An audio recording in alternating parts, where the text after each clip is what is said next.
Just give an introduction on who we are if you don't know us. Certainly don't know us from being at the airfield.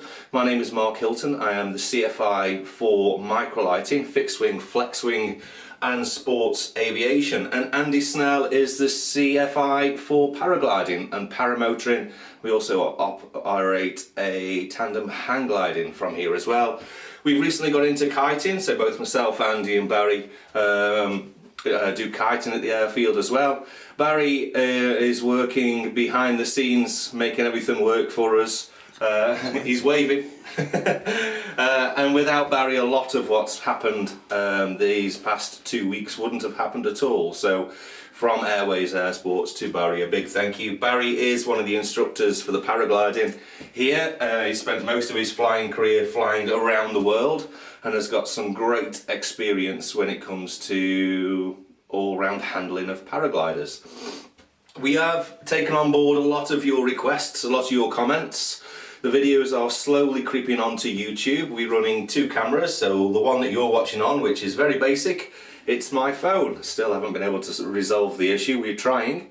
We also operate in a second camera, which is picking up better audio and being operated, like I say, by Barry, so we can get a lot more close-in shots on any documents that we might show. What else do we need to say? Big thanks to Mark Leavesley for everything that he's doing on the ground handling side. We are also producing some pre-recorded videos. Barry has been out on the field working for the past couple of days to get some content for you for our YouTube channel, and I've threatened to get into a cockpit, not take off, and certainly do some basic things like show you how to start the thing. You know, we spend so much time thinking about flying and then spend 15 minutes trying to work out where the aux pump is anyway. So these are the things that we're doing. What I wanted to do with you today was principles of flight. And the reasons why I wanted to do that today really is it's a very overlooked topic. I always go back to when I very first walked into a flying school. Very nervous. I want to learn to fly, you know, this is pretty much, I now see that from the other side of the counter. And I had a book thrust into my hand, which I've obviously thrown away. It was this one, to be honest. It wasn't this one, but it was the Microlight handbook. It's the Brian Cosgrove one. I believe this is issue 8th edition. I think mine was the 7th. Version A, for those of you that are very aware. And I went, what do I need to do? And the first thing that my instructor said was, read Principles of Flight. And of course I was a bit like, well, okay, I'm not sure why, but it was from understanding on why the aircraft was in the air that made me feel a lot safer when I was in the air. And you'll be surprised on how understanding your flying machine really does give you a lot more confidence. We hear a lot of people say to us, I'm afraid of heights. Yes, most of us are. Most of us are afraid of heights. It's the falling from heights a bit that we're mostly afraid of. I do appreciate there is the cliff edge side and the vertigo, but ultimately the one thing that stops us feeling like we're going to fall, like standing on a ladder or something like that, is feeling safe.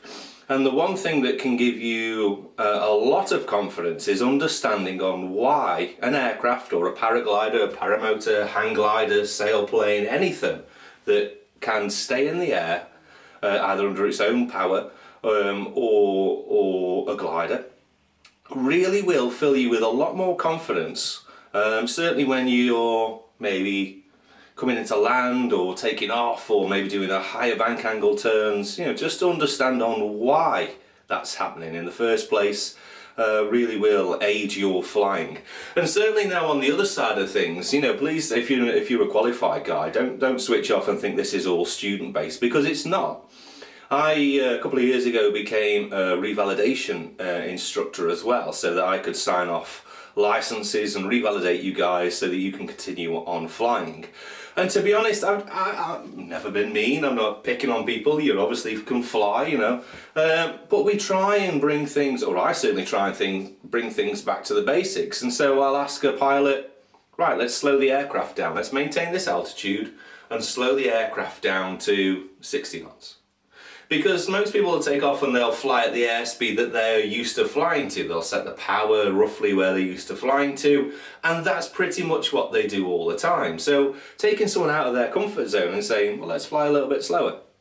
You know, we see so many people that really struggle with the concept. And again, same with students, when we say, what's your airspeed, increase the airspeed, the wrong input is put in, and therefore it makes the situation worse. So understanding on how an aircraft, or an aerofoil more specifically, stays in the air really will aid you in your flying abilities, and certainly your skill level will increase quite a lot. Okay, so I've tried again, listened to you guys. I bought some nice thick pens, so hopefully that green one, can we see the green? Barry can see the green, but he's only 2 meters away, a social distance away from me now. Okay, so in order to understand why an aircraft stays in the air, we need to understand the atmosphere, and we've touched on this certainly in meteorology.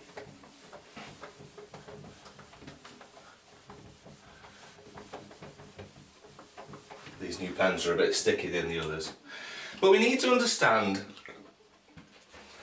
We need to understand on why an aircraft stays in the air is to understand the atmosphere. And again, we've already talked, I'll use these ones just now, about the ISA.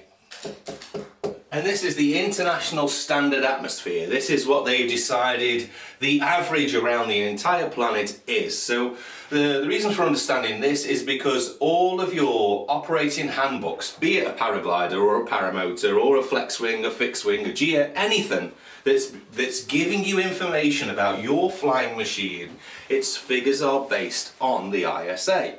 So we need to understand the ISA. Biggest one that changes temperatures and pressures. The change in temperature will affect your aircraft in both directions, and again, change in pressure will affect your aircraft. So understanding these figures and how your aircraft or flying machine is affected is paramount. So there are 4 really important ones as a pilot that we want to understand. The first one, and this is at sea level, so again, our airfield, Dollymore, is 580 feet. So we have to take into account before we even look at anything else that we are higher. So the first one we're looking at is pressure, and we know because we discussed it that the pressure is 13.25 hectopascals. Yep. We know that temp should be 15 degrees C at sea level pressure. Now I'm going to change colour on this one because this is quite an important one. Density. This is how much oxygen or air there is in that lump of air in the first place. Density, if we can imagine a lump of air, is 1.225 kilograms per meter cubed. So if you imagine a meter cubed of air, it will weigh 1.225 kilograms per meter cubed. And the other one that is also important to us is the lapse rate, and we've already said that this is 1.98 degrees C per 1,000 feet, meaning for every 1,000 foot we go up, the air will cool by 1.98 degrees C per 1,000 feet. So this is the ISA. We've got a question from Tony. What's ISA stand for? International Standard Atmosphere.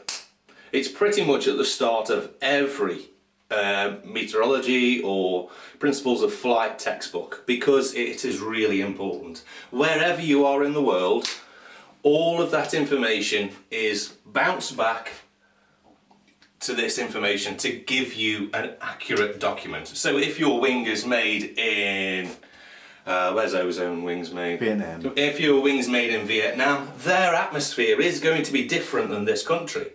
But they do all the tests. Wherever they do the tests might be in the Alps, but then they're worked back. Cessnas are made majority in the States. Their atmosphere is different than most places in Europe.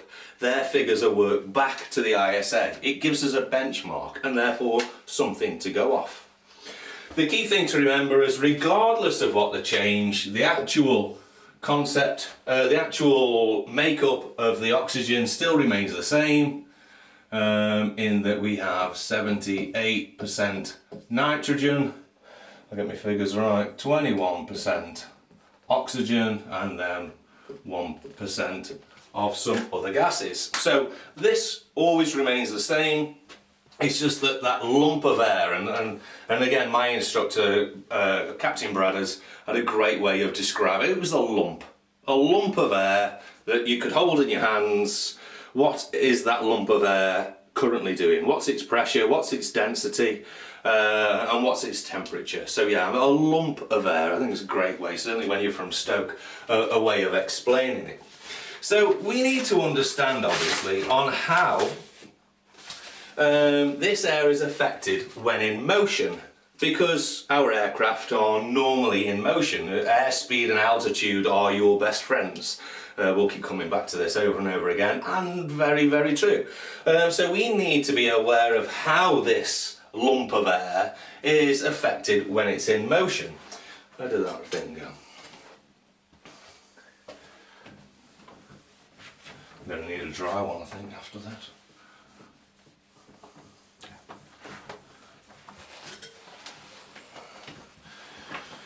Okay, so what I want you to bear in mind is, or the easiest way to think of it is a tube. So this is a bit of garden hose pipe, it's the easiest way of explaining it. And when this tube is stationary, the air around it is not moving. It's static. Yes? So this is static air that's all the way around it.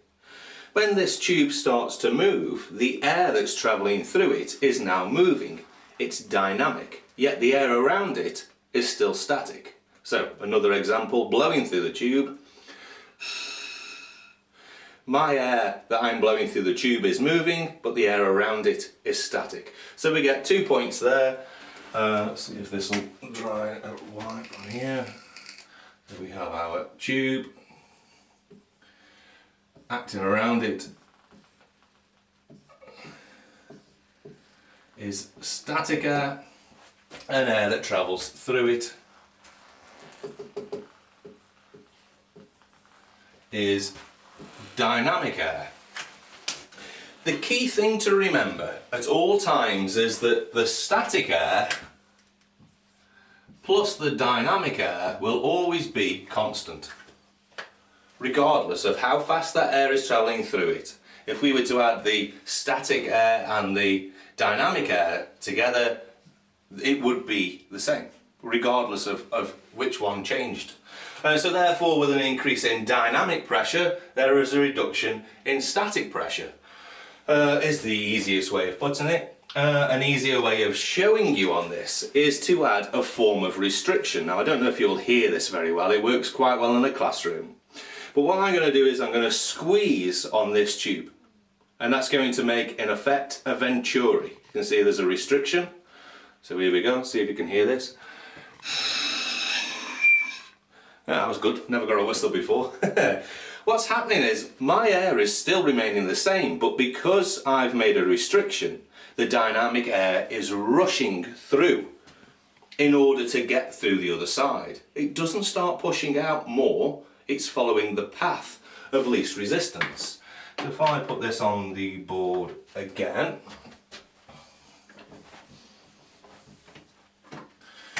now we have a tube. Let's get these figures right. The static air, as we have here, should remain the same. As we bring in a venturi, or a restriction, the air that's travelling through this rushes through to get through to the other side, increasing the dynamic pressure.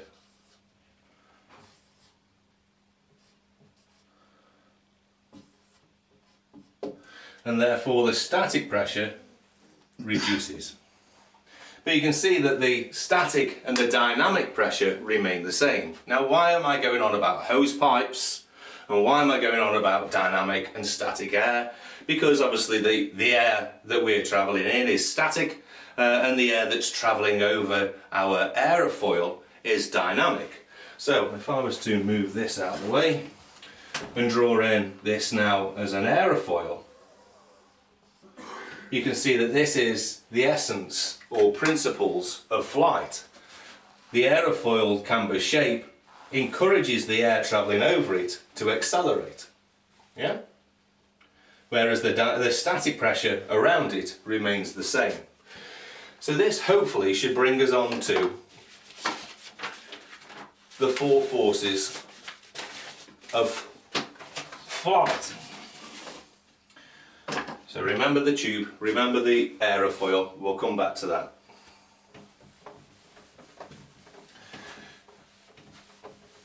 Because the 4 forces of flight pretty much remain the same for regardless of what you fly. Acting up, we have lift. Now lift will always act at 90 degrees to the relative airflow. Or should always act to the 90. Opposing lift, we have those who say gravity. Listen a bit harder. Gravity does act down, but gravity is a constant. We used to say weight, we now say mass. So pulling us or acting down is mass. Pushing us forward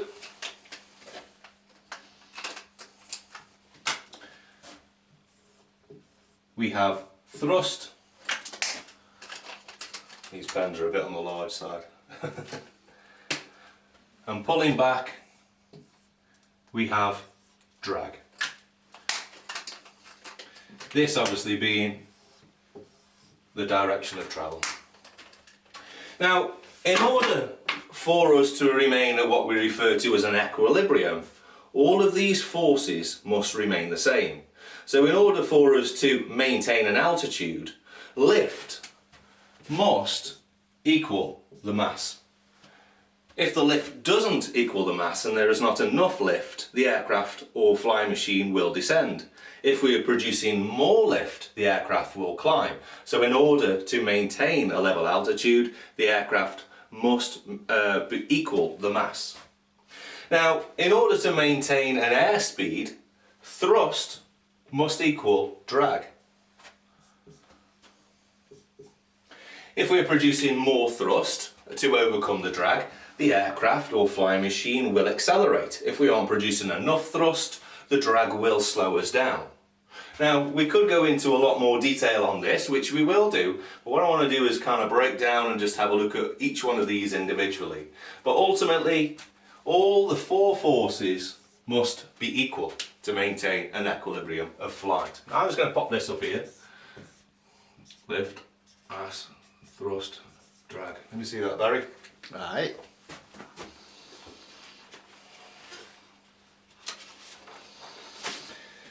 Now, it's amazing to think that aviation has only been around for just over 100 years. You know, the controversial one, the Wright brothers, a lot of people are going to hurt me, were the first people to discover powered flight. We discovered the concept of wings and how that kind of worked. But I say it was powered flight, and you think on how much we've come on in such a short period, combined to any other sort of technical, apart from the digital one. I suppose that one exploded quite quickly. But aviation has not been around for a very long time.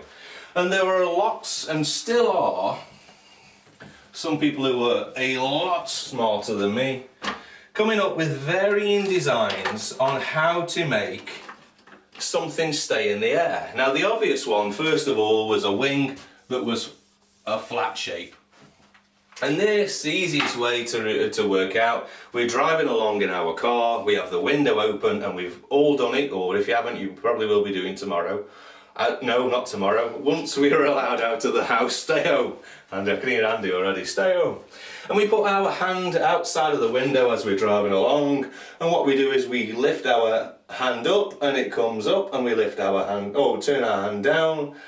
It's generating lift in a fashion, but not too much before we drop off. And this was because of that lack of a camber. Here we go. So a flat plate. It was working mostly on deflection. The air was hitting the palm of your hand and pushing it up. So a lot more deflection than any form of sort of aerodynamics. Now they've been recently working this, and mainly for ships, working on a round aerofoil. Now round aerofoils were very good because in effect there were two cambers. The downside with a round wing, there were a number, is that the airflow would travel around both sides and then not stick, which would make it very, very turbulent. So although it was actually quite efficient, it also generated a lot more drag. And as we know, we have to overcome drag in order to move forward. And so what they did is they looked at rotating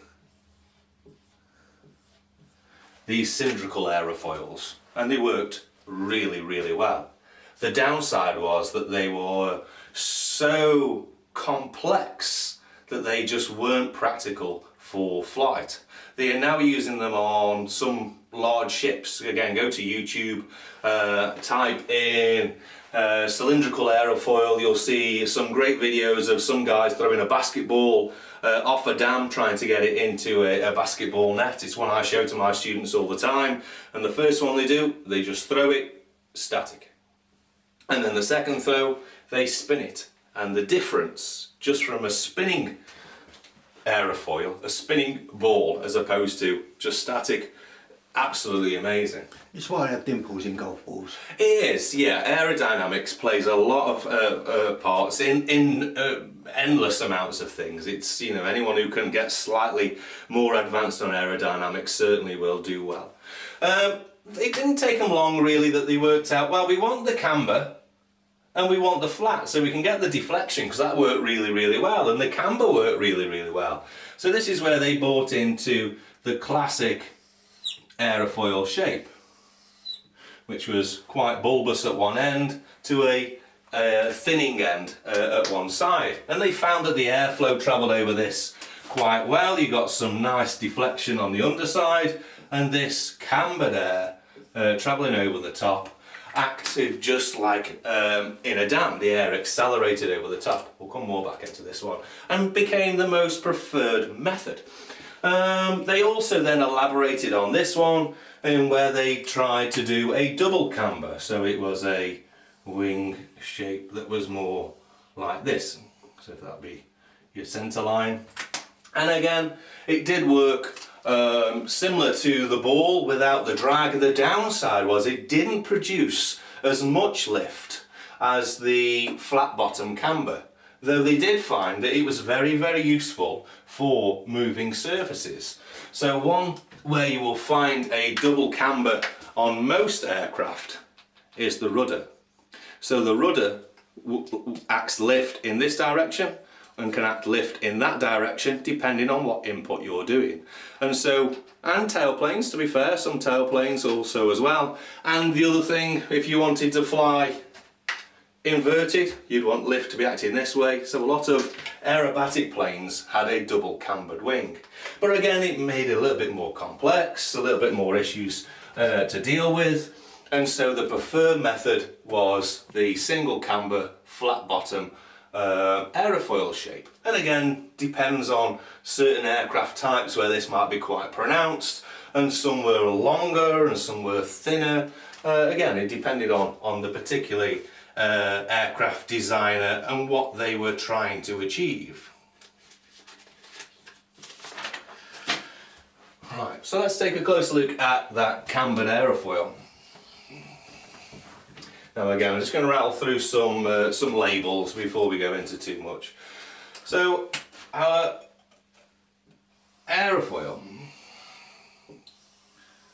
looks something like this.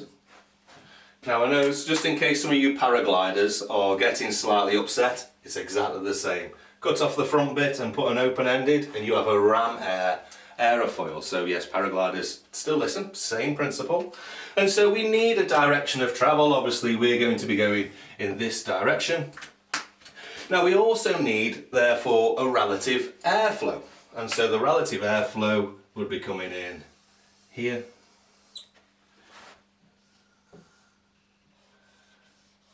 See that one okay? Let's put on some labels. So first of all, we have our leading edge, trailing edge, our camber. We also have chord line. Now a number of people get confused with chord line. If you fly an aircraft with flaps, you should be aware of the chord line. The chord line doesn't run directly across the bottom. It runs from the furthest point of the leading edge to the aft point of the trailing edge. And this is our chord line.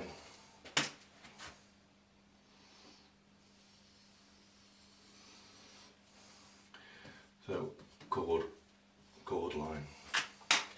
You'll hear a lot of talk about angle of attack.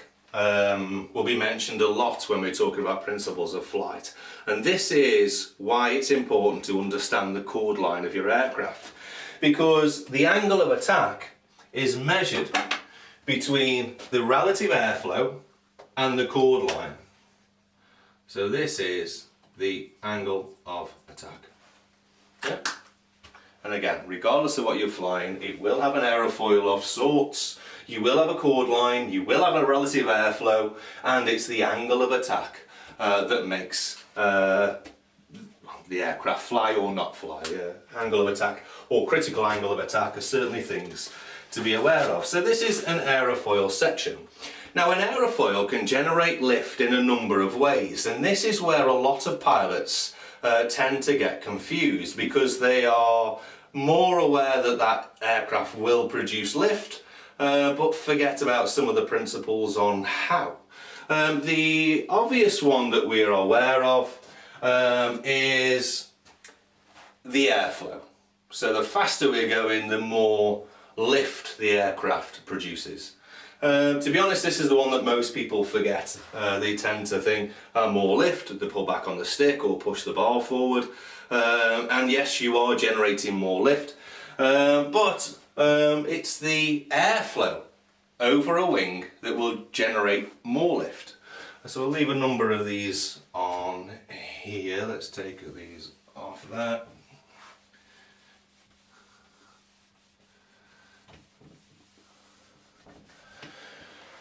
And so as the air travels in this direction, you'll get some that will strike the underside and follow it through.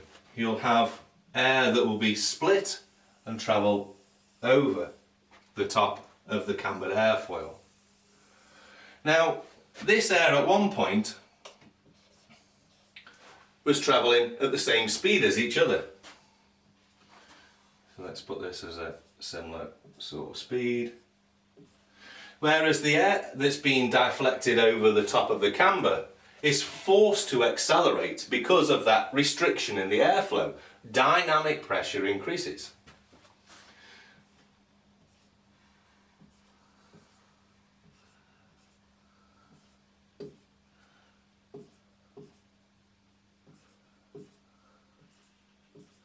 And so it takes the air longer to travel over the top. Now, because of this increase in dynamic pressure, we get a reduction in static pressure. And this is what sets up the centre of pressure. Centre pressure can move, but we'll just, again, talk on basics. So this increase in dynamic pressure sets up a bubble, referred to as the centre of pressure. And that's where the lift is going, normally at 90 degrees, but that centre of pressure can move forwards and backwards depending on the angle of attack. But this now being an area of low pressure, and this air being forced like a funnel, creates an area of high pressure. And so just like when we were talking about in meteorology, the high pressure wants to equalize the low pressure. And so this high pressure moves the wing up into the center of low pressure. Yeah. The key bit is that as we increase our airspeed, so say we're flying at 40 knots and we now fly at 60 knots, the airflow over the wing is now travelling faster, therefore creating a bigger area of centre pressure, and therefore the wing produces more lift. So with airspeed, or an increase in airspeed, it gives us an increase in airflow, or increase in airspeed, increases the lift that that wing will produce. All with me on that one? The bit to remember is that once we pass a critical angle of attack, which we'll come on to next, the aircraft will go into a stall. A stall condition is where this airflow is no longer able to cling to this rear surface in a smooth laminar flow. It breaks off and starts to being disturbed to the point where this aircraft now is losing 2/3 of its lift. The bit that remains flying is that flat surface, meaning that when the aircraft stalls, we lose 2/3 and we remain 1/3. This is good because it still gives us an element of control and aids us in unstalling the aircraft in the first place, unless you were doing it intentionally. Obviously non-aerobatic if you're an MPPL pilot. And so ultimately, with airspeed, faster airspeed, we generate higher centre of pressure and therefore more lift. Okay, any questions yet, Barry? No, we're all doing good. We're all doing good, okay. Now, the other way that we can obviously produce lift, and we've talked about this, is the increase in angle of attack. Let's bring in some aerofoils here. So this is our relative airflow, direction of travel, and we have one camber that is here, one camber that is there, and another camber that is there. Now the angle of attack on these, all three of these, should be different. And let's say, for argument's sake, this is 3 degrees, this is 12 degrees, this is 24 degrees. The figures are irrelevant, to be honest, it's all down to your aircraft. As we increase that angle of attack, we're forcing the air to travel over this wing and increasing the deflection and increasing the pressure. So the airflow that's travelling over these, not a big fan of these pens, Barry, will start to travel as it comes over the next one. It might start breaking away up to the point where this airflow is no longer sticking to that aerofoil anyway, and this is referred to as critical angle of attack. Once we exceed the critical angle of attack, the aircraft loses that 2/3 of lift. But you can see with a higher angle of attack, the aircraft is going to be producing more lift. So two ways that we can produce lift from our airfoil: increasing the airflow over the wing and an increase in angle of attack. The thing to bear in mind, and we'll talk about this, is that with a higher angle of attack, the byproduct of lift is drag, and so the aircraft starts to slow down. Hopefully we'll get to talk about a little bit on drag in a moment. But yes, exceed the critical angle of attack with your peril. It's always worth practicing on how an aircraft stalls and at what speed, because the manual says in a 10-year-old plane that it is 38 knots, doesn't mean that it is still 38 knots. Hopefully it is if you're flying a microlight, because otherwise it's not a microlight. Okay, so that is lift in as essence as we can take it.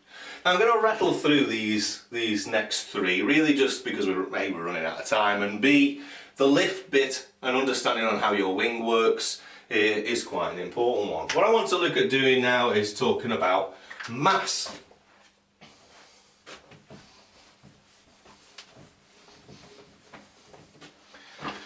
Now, the weight of an aircraft or the mass of an aircraft will always point down towards the centre of the earth. Regardless of the attitude of your aircraft, the mass will always remain pointing down, unless we are changing, severe angles of attack or severe bank angles in which the weight is moved. But essence, that weight will still want to act towards the centre of the earth. That's the gravity factor that comes into play. So we're going to be looking particularly at straight and level flight. And I guarantee that, Will touched on this the other day, I guarantee if you haven't already, at some point you will fly overweight with your aircraft. You may not mean to, or you'll think you'll get away with it. And this is the issue that we have with modern day sports aircraft. In that we spend a lot of time flying very high powered aircraft with very little inertia. The aircraft has got more power than it would possibly need.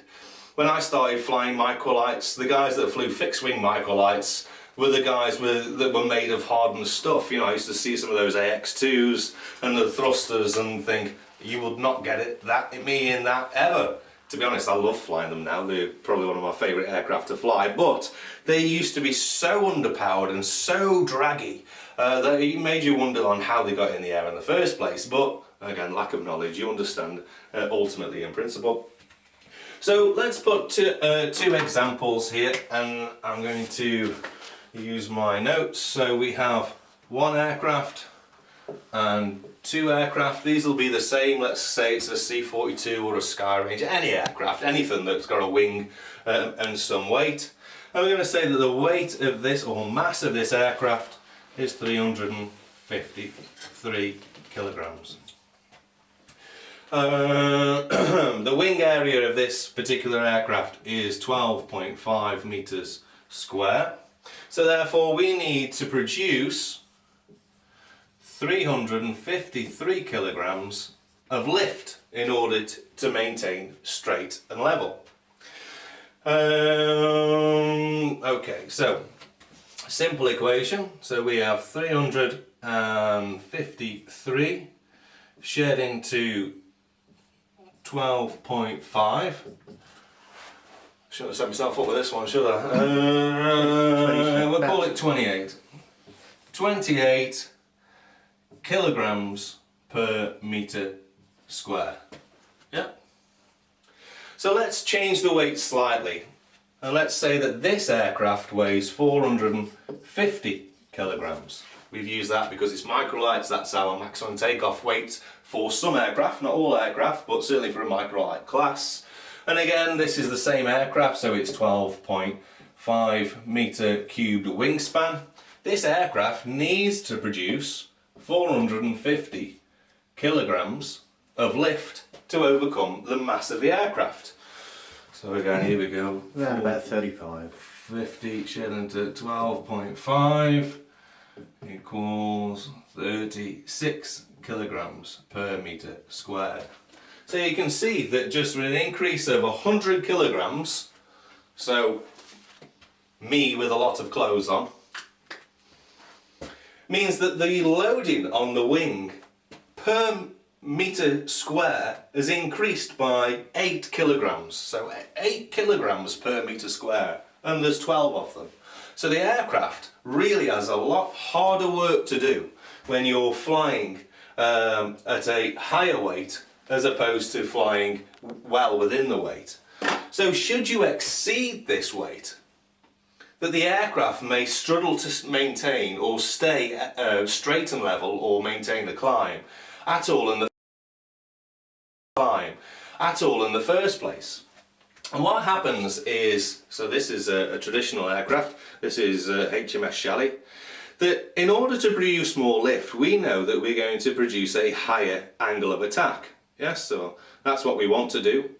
So in this scenario, we'll say that the aircraft is flying at this angle of attack in order to produce enough lift to maintain straight and level. If I increase the weight of this aircraft, so therefore go to 450, I need to produce more angle of attack in order to maintain straight and level. Now, with this increase in angle of attack, increases drag, but more importantly, you can see that the tailplane is working a lot harder in order to keep this aircraft straight and level in the first place. Should you wish to climb, which is something that aircraft like to do, we're already closer to our critical angle of attack at a higher all-up weight than we were if we were at a lower all-up weight. So you can see it's all about headroom and meeting that critical angle of attack sooner because the aircraft is heavier. Okay, any questions on that one?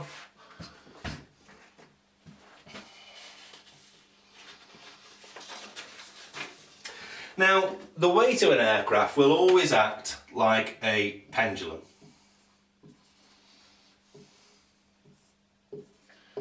And an aircraft designer will position the weight in relationship to the lift in order for the aircraft to have more stability or more control. It's one thing that an aircraft designer is able to do. They can move the wings and place them wherever they want for whatever it is that they want an aircraft to do. So as an example, a jetliner 737, we won't say the max, 737, people don't want to be doing aerobatics in the 737, do they? They want to be able to sit down and have a really nice comfy ride to wherever they're going.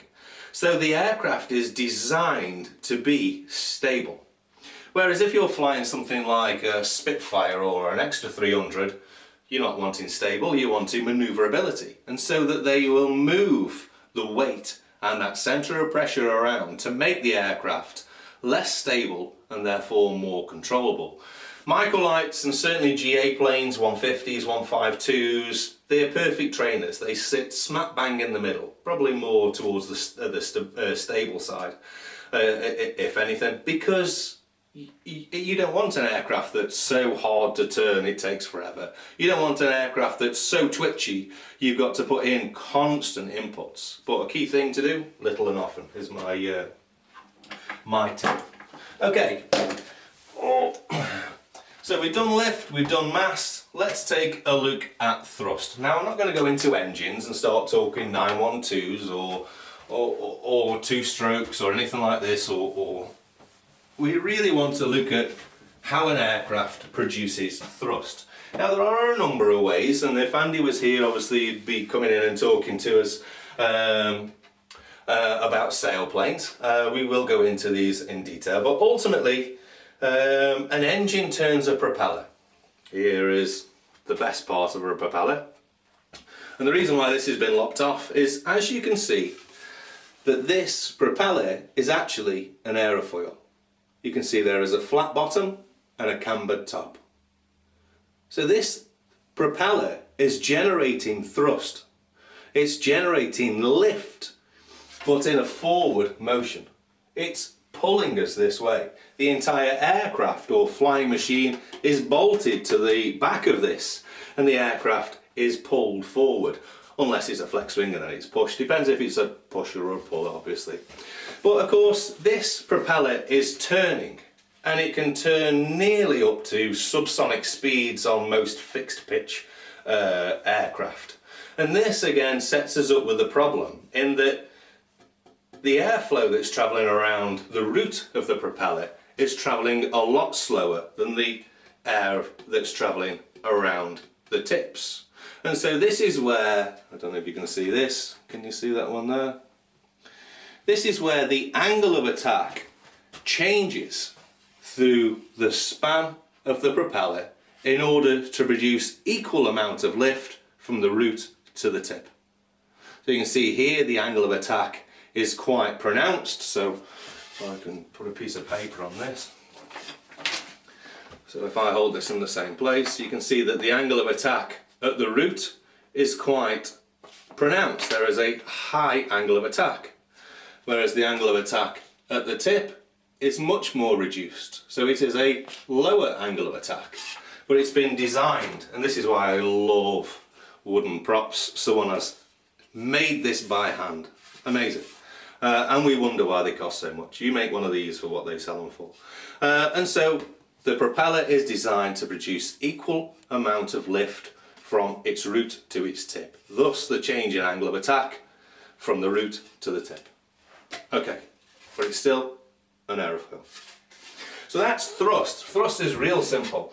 And again, we can talk about the increase in thrust. So the faster they turn, or you increase the power on the engine, the propeller will turn more and therefore produce more thrust or more lift, and therefore the aircraft will be pulled or pushed forwards in the direction, obviously, of the thrust line.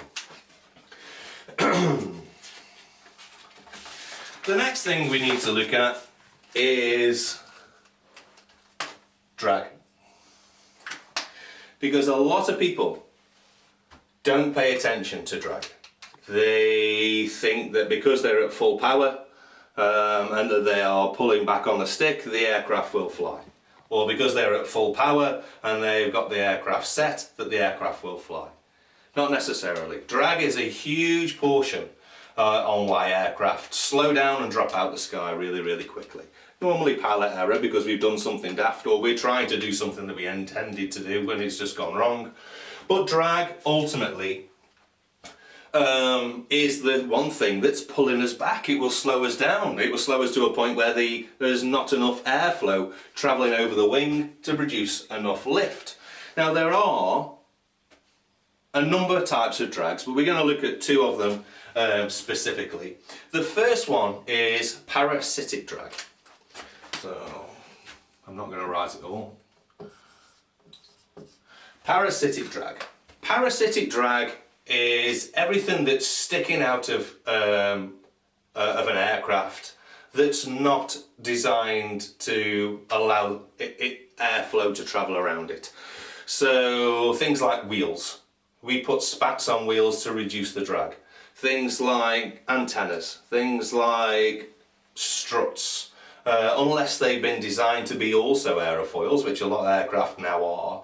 Anything that's sticking out of an aircraft, Barry's pointing out, you as a pilot, yes, we aren't designed to be aerodynamic. If we were, we would have wings. We are a huge portion of drag, particularly paragliders. You're the one thing that it's going to be acting against.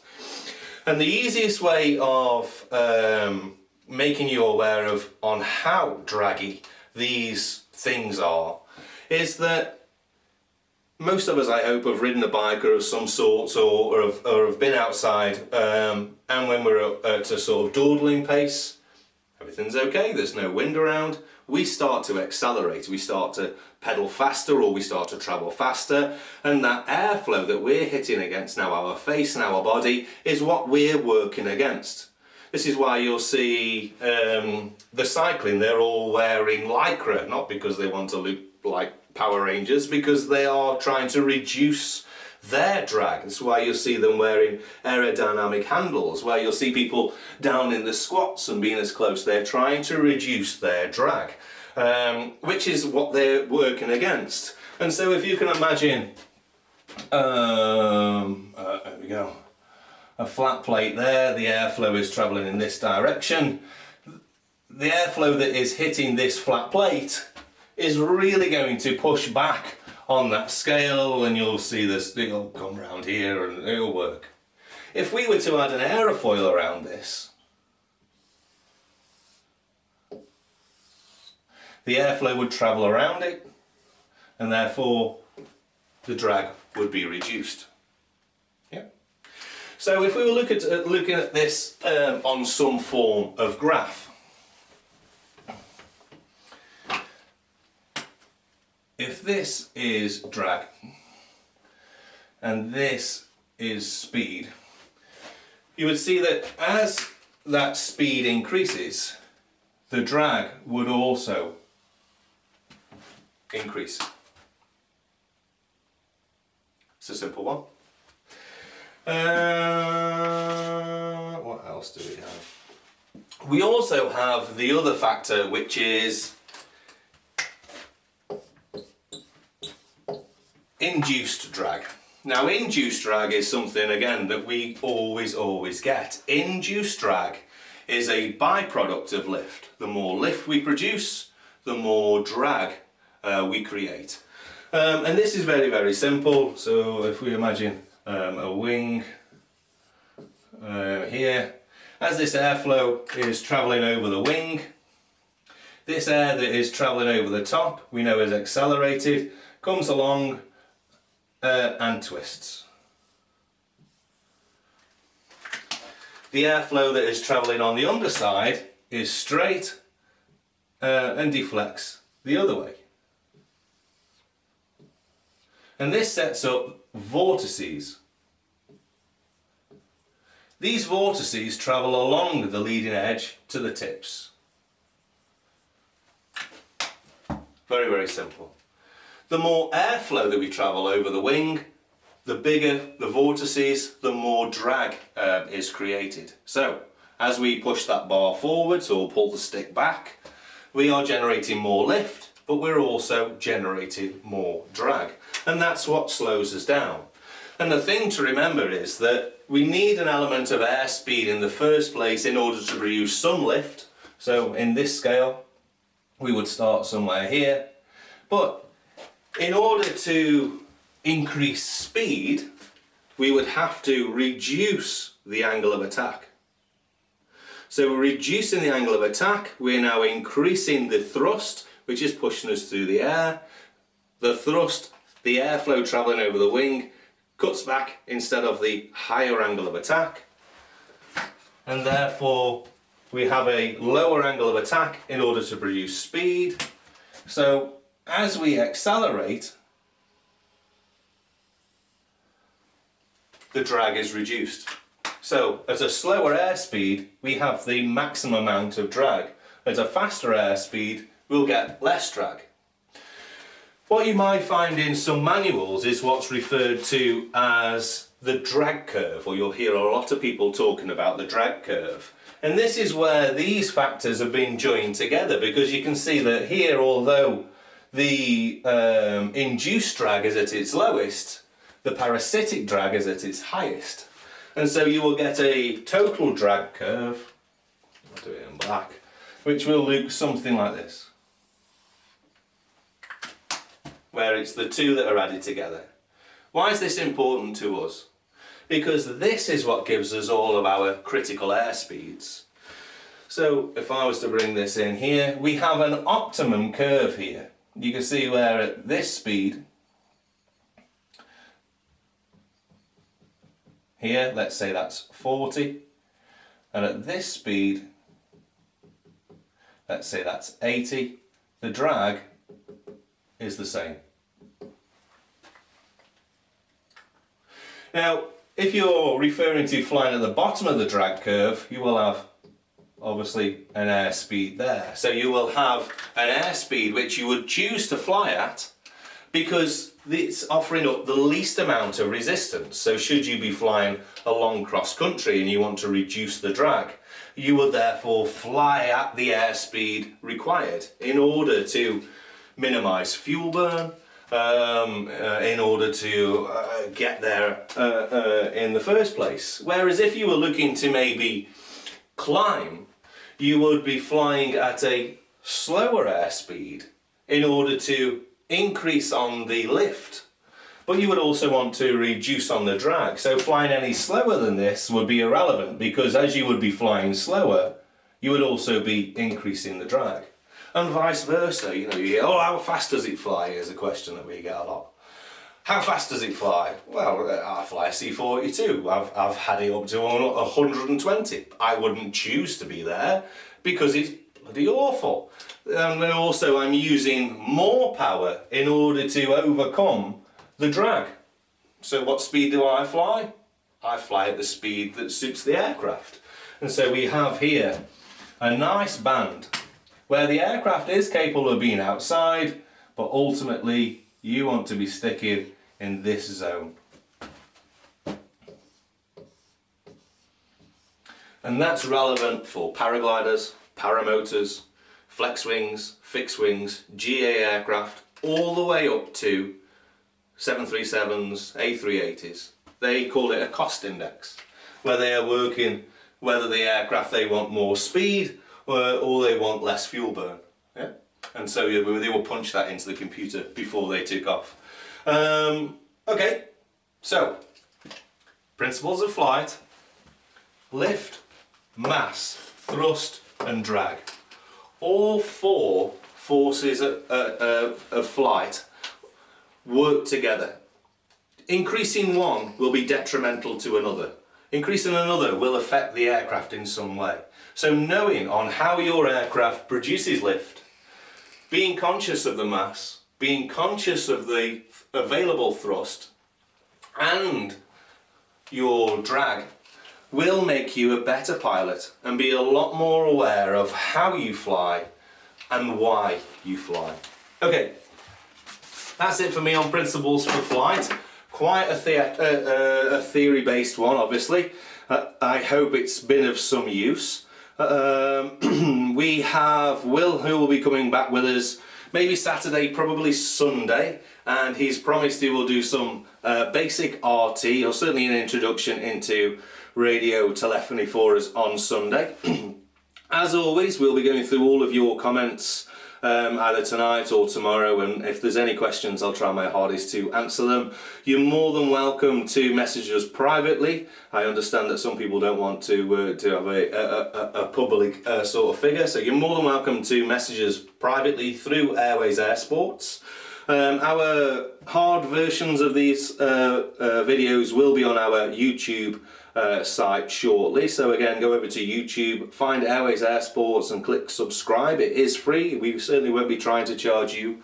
And again, thanks ever so much for watching, and I look forward to seeing you next time. Cheers, guys.